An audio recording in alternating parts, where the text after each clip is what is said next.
Hi, today we are watching part 2 of the best ever food review show series in Egypt. If you don't like seeing or discussing meat-based food, here is a heads up for you, because there is lots and lots of exactly that in this episode. He tries a ton of meat that we have here in Egypt, or I should say they, because after watching it, I realized I haven't really tried most of it myself. But I know about it, obviously, so I'll talk about it anyway. Also, yes, I shoot the intro after the actual video. Anyway, enough rambling, let's get on with the video. Okay, so he goes on milking the drama that he ran into again, so we already talked about that twice now, so I'm just gonna skip ahead a little bit. This is our second day shooting in Cairo. Already it's been a bit of a challenge shooting here. Today we thought it would be better to drop the producer altogether. He's a bit useless anyways. It's just better for us to go out as tourists and try to see what we can eat on the street. Now, the smart move is to leave Cairo, but I never claimed to be smart. Ooh, self-burn. Those are rare. Right now we're in Old Cairo. So here they have a lot of really cool street food and markets like this behind me. What's on the menu? I'm not sure yet. We're gonna go place to place, stall to stall, and see who's gonna let us come in and shoot some videos. To explain the Old Cairo part, Cairo has an old part of it that was built in the previous century, and there is New Cairo. It's more modern and more crowded and less pretty. Today, I'm on a mission to discover this city's most unique street food. And then you eat the meat. That was a donkey! You fucking donkey! This is a pretty common sight. It's not that impressive, to me at least, because I live here. Breakfast. Off the main roads. If you duck into the right alleyways, you'll find clumps of street food vendors like here. Next to an intersection in a residential area, meat sellers capitalize on the constant foot traffic. Customers are lured in by the heavy wafts of grilled and fried beef. Behind me, we've got sausages, liver, but look at this. This is my favorite. It's a big cow head. It looks like it's been dried, or maybe a witch put a spell on it. I don't know, let's go find out more. That does kind of look disturbing. But also, it is very common here for vendors like this and butcher shops to just display meat out in the open like that. It's not exactly pretty, but it's normal here. This isn't like something unusual. And then this is where the magic happens. So, it looks like everything here is beef oriented. That is sausage. Mumbar. Intestine sausage. Tahol. Liver. Oh, it's not liver, that's spleen. You got that wrong. Tongue. Oh, cool. Okay. Can I have 2 cow head?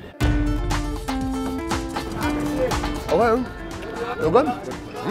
It's just beefy. There's no real seasonings in it, and it tastes like it's been braised for like 4 or 5 hours, but this should be in something. This beef is eaten in a sandwich. Various beef cuts are sliced and tossed into a pan called a halla. Halla means pot in general, not specifically this kind of pot. Any pot is called halla here. There was something like this I saw in Mexico, but literally the opposite. This is concave, that was convex. The fried beef bits are tossed into some traditional Egyptian bread, along with fried onion. This is our first meal of the day. This is breakfast, a bunch of random cow parts. I gotta say, I love that unique frying creation where it has a little pit for frying and then a big beach around it for all the food to hang out and dry off. Really cool. Yeah, it is impressive actually. They have all sorts of weird but cool stuff like this. They have all types of different cow parts here, including the esophagus. Right here we have the brazen station. You can see they have everything in there. I mean, what is that? Oh, okay, so that is the esophagus. It looks so bizarre. It's like something from Aliens. I didn't know how to order it. It looked like they're still cooking it, so maybe next time. A lot of this stuff is not very tempting to look at until they're actually cooked and prepared, just so you know. For the esophagus. But here,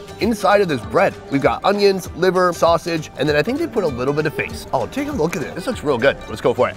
Oh. I have no idea what body part that is. It's quite good actually, but super oily. But they have a nice salad on the side here. Here we got onions, tomatoes, chilies, and a little bit of cucumber. It's kind of like a Arabic pico de gallo. So I'm gonna use my bread just to pick up some of that. You could also just eat this salad with a spoon. You don't really have to add bread to it. You could, but that's another way to eat it. Try that out. So this is pretty good. It's spicy, refreshing. I like it. I like it a lot. On the side here, that I believe is tahini. Tahini, a sort of hummus made of sesame seeds. It's found alongside most meals here. I'm gonna just dip a little bit of my meat in there. It's a bit nutty, but it's not my favorite. It's like a salt bomb in your mouth. Then the guy making it probably added a little too much salt, because is like, it goes the best ever with meat. If it's too salty, that's just probably the guy making it. But here, beautiful seasoned beef sausage with onions on top. Let's try it out. It's super rich, super fatty, but quite delicious. I think what they do here is they got the bread. I'm gonna put the sausage in there, some onion. I'm throwing some of this on there, and then I'm gonna put all that in a little bit of the tahini.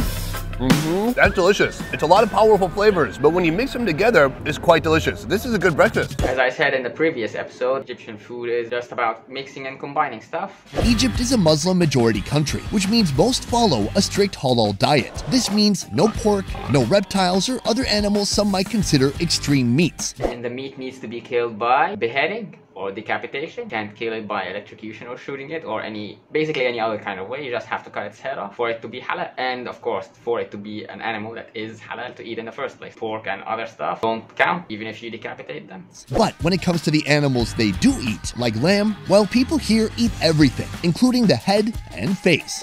They literally eat everything you can find in a sheep, even the bones. Behind me, a very popular street food stall here. It's all about all the offcuts from the sheep. So you're gonna see head, stomach, organs, sausage. I saw sausage too. Even its ass. Yes, they do eat sheep ass. Not the way you're thinking, but literally, it's called leya, and it's pretty much just meat with a ton of fat on it. The sausage is gigantic, by the way. I was very impressed by it. Not jealous, just impressed. It's not about the size, it's how you use it. Oh my God, come take a look. So right here, we have just an inordinate amount of different sheep parts. Here, these lamb heads are boiled in local spices for hours until the meat and fats break down and become incredibly tender. I have a big plate with the sheep head. Everything. Although this meat may seem exotic to some, here, it's no big deal. Oh, he just cut me off a little piece of sausage here. That looks awesome. There's tons of rice in there. A common thing to do with meats here is to stuff them with spiced rice like this. Let's try it out. It's spicy and very tomatoey and full of rice and some animal fat too. That's good. This is my plate here. He's finishing it right now. Oh, he's put some salt on it, some pepper. Oh, yes. Take a look at this. So many different foods. Time to sit down and eat.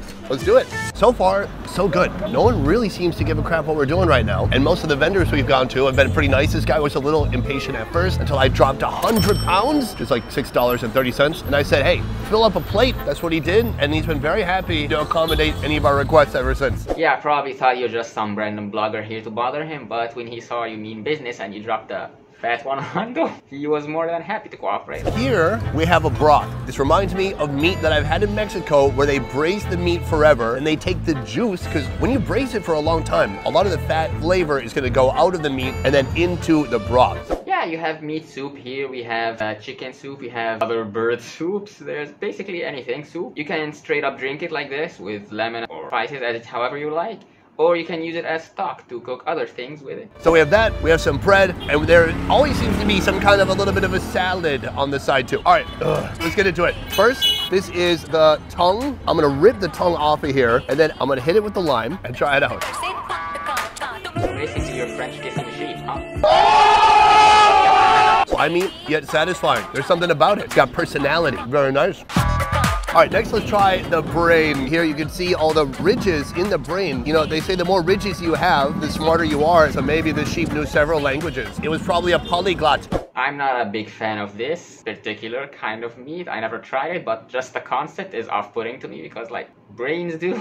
Brain. Come on, that's not even meat. I'm gonna put this on the bread and treat it like a topping for the bread. All right. Oh, that is squishier than I imagined it would be. All right. This is my little brain taco. Let's try it out. I can't do like a, oh, that's so delicious, yummy face, like I just ate delicious scallop or something. It is brains. It is creamy, it's bold. I probably put too much of it on there. If you're looking to get gout so you can get disability leave, I recommend eating this every day. I'm gonna try this broth now. Oh, wow, that is muttony. I mean, that is pure mutton distilled down into a juice. Yep. Basically that. The same goes for most other soups as well, chicken and whatever. It tastes kind of like it, but in a liquid fatty form. All right, let's see what else they have in here. Oh, right here. This was in probably the inside of the cheek somewhere, so I'm gonna try that. Super rich, soft, tender. The thing is, nothing has a ton of flavor. Here, this is some actual salt. You can see all the fingerprints. I think people usually put a bit of that salt onto the meat. Let's try it out. This is a tough food for tourists because if you come here and you don't know the lay of the land, you might walk away a little bit disappointed, or you might even say this didn't have enough flavor, but there's other flavor enhancers all around it. So you need to mix and match until you get the right blend of flavors. See? He got it figured out, finally. These are skills that people here have grown up with. They see their parents, how they're mixing and matching food. That's what you gotta do. Well, mine never really were into this kind of food, so he's actually right. This restaurant brings a whole new meaning to the word slow and low. El Nagahi, named after the owner, who cooks a lamb so mouth-watering it sells out each day. We have come to our next destination. I'm with the chef right now, and take a look at this. This is something completely magical. Sheep that's been cooked underground. He's pulling the bones out now, and it's so soft. It looks so delicious. Look at that. That's like a shoulder blade or something. Can I have that? I'm gonna pull this meat right off of the bone. Oh, that looks so juicy. Take a look at this. This here is the nefa. It's a Saudi Arabian dish as far as I know, and it's called mandi in Arabic, not nefa. I have no clue where that came from. It's been around for more than 100 years. A lamb cooked in an underground oven without any spices or seasonings. The flavors come from the high quality wood and fresh meat. It's cooked low and slow until every cut is fall off the bone soft. I'm gonna try it out. Oh. Wow, that is delicious. Soft, sticky, tender. Oh, He said it melts in your mouth. He said you don't even have to bite. You can just squeeze it with your tongue against the roof of your mouth. It is that soft. That does look pretty delicious, actually. I kind of want to try some now. Can I order 1 kilogram? Okay, please. This looks incredible. A huge platter full of different mutton parts. And I have to say, this reminds me so much of Mexico right now. There's a few parallels between this and barbacoa. The barbacoa in Mexico, they also cook it underground, and they also are famous for kind of cooking it with no seasonings at all. And that's the same thing they've done here. Beyond that, in Mexico, you eat everything with a tortilla. Here, you eat everything with Egyptian bread. It's a very different part of the world, but kind of a similar recipe. There are a lot of similarities between Egyptian and Mexican food when you think about it. A lot of them use beans, a lot of them are spicy, and this, whatever this is. I can't wait to try it out. There's so many yummy looking pieces here right in the middle. Take a look. This is a bunch of different types of meat. Look at that. It's still steaming hot. It's shiny. It looks like it put on some baby oil and went to the beach. Let's try it out. That is so good and so rich, so incredibly heavy. That's why they have this here. This is a salad and it cuts through the heaviness a little bit, but they also have this here. This is called salad dressing water. This is gonna be good. Some people also call it Egyptian whiskey. The fact is, it is 0% alcohol, which is unfortunate, but I'll try it anyways. Oh, it might as well get you drunk. It's basically like vinegar, chili powder, chilies, maybe salt. It's really tense. Tense and intense. Yeah, the reason it's called salad water is because this is the typical seasoning you put on salads here. You just chop up whatever vegetables you want to put in, and then you put this stuff on it, but in much less quantity, obviously. Then we have right here the bread. I'm gonna make myself a little bit of an Egyptian barbacoa taco. I'm gonna open this up and I'm gonna start layering in some meat. Throw some herbs on there. Then the tahini. Here we go. And you know what? Oh man, this is one of my favorite things I've eaten so far in this country. Super soft bread, really flavorful, natural tasting lamb, and then maybe adding a touch of salt from the tahini, and that is perfection. I love it. Before we move on, there's one more dish the chef insists I try: boiled lamb testicles. It wasn't a joke when we said they eat everything in the sheets. This is what the owner calls Viagra. It's funny, right? Because you come to an Arabic country, you think maybe people are very conservative. Not always. Yeah, so the reason he called it that is because people here believe that if you are struggling sexually or need more power, you eat this and somehow you become better at it. It like gives you vigor and stuff. It's a myth.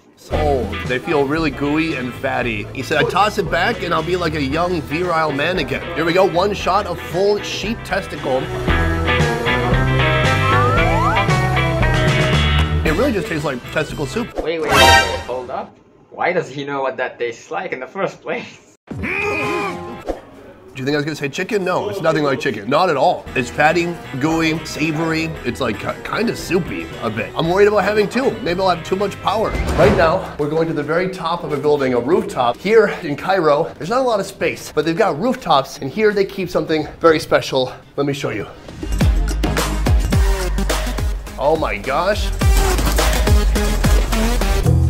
Allow me to introduce you to the Cairo craft of bird keeping. It's pretty common in Cairo, especially in less modern parts, and it is also common in other cities. In here, there must be 50 or so pigeons. It's a crap load of pigeons. And actually, speaking of a crap load, look down here. It's a load of crap. Duh, what do you expect? In this city, it's not uncommon to see men standing on rooftops, waving a flag, and corralling their pigeons. That's because around once a day, the birds are released and allowed to fly freely to get some exercise. Oh my God, it's happening! Yeah, go, go, go. Wow, this is wild. To communicate with the pigeons, the bird keeper uses a complex series of whistles and gestures signaling whether they should fly higher or come home. Amazingly, they always return. Because they know that this is their home, this is where the food is and where the shelter is and their friends and everything. Like, I'm no expert at bird keeping, obviously, but this is at least my guess based off what I know. As you can see, people here really love their pigeons, whether they look like this or like this. Right. I'm really loving what they do with the transitions in this series, not gonna lie. Right here, we are on the side of the street. To be honest, I don't know where we are at all. We're somewhere in Cairo, somewhere where we've not been caught. Can you believe this, guys? We've shot almost a whole day. I don't want to jinx it, but I'm feeling pretty good about it. Here in this alleyway, there's a special shop selling a delicacy here in Egypt, pigeon. These pigeons are filled with the heavily and heavenly spiced rice-based stuffing, then deep fried until they're crispy. I've been told you can actually eat everything. These bones seem thick and hard. I don't know how that's possible. Let's see what happens.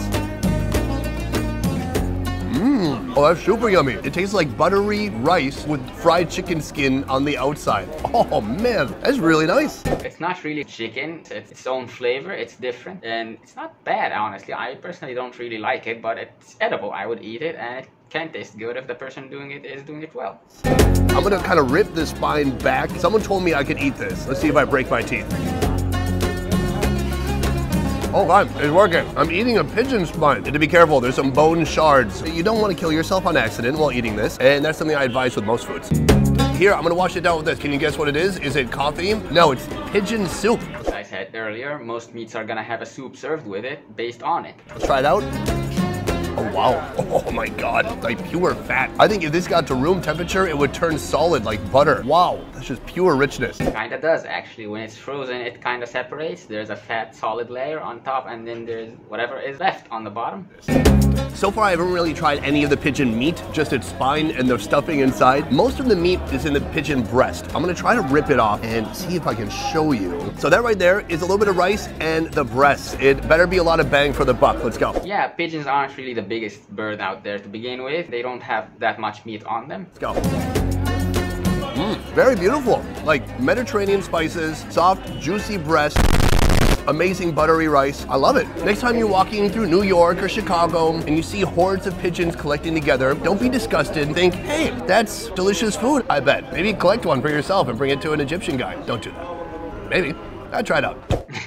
Yeah, don't do that. No, don't do that. For our final stop, we have something really special. A restaurant with a complex of cooking stations, serving endless meat options. But we're here for their signature soup that comes with its own show. It's barely even a soup. It's super chunky and gooey, and you're not supposed to drink it alone. You eat it with bread or with rice. I prefer it with rice. And you eat it with other stuff as well. You can mix it with meat. Welcome to our next restaurant. This place is Egyptian meat heaven. Let me give you a little bit of a tour. Right here, sausage. So right now he's cooking up literally thousands of little bitty sausages. Oh, thank you. All right, take a look. It's burning my fingers off, but it's worth it. Let's try it out. Oh, I can't put my finger on all the meats that are inside, but man, that is good. Right here we have another meat, but this is much more like beef that's been shaved. It's very thin steak. He's just putting it back and forth, making sure it doesn't burn. That looks super good too. Let's keep going this way. Wow, everything here is on such a big scale. They just must have so many customers coming in each day. Here also it looks like beef, and that's just hitting the flat top. We're not done. This is hawashi. This is something we did get to try yesterday. But here they're doing the same thing, large scale, cooking just dozens of them at a time. Looks awesome. Still, there's more. I don't even know what this is. This looks like some kind of organ meat. Is this liver? Kipta. Yes, that is liver. I've come here for the malachaya. Not how you say it. It's called mulukhaya.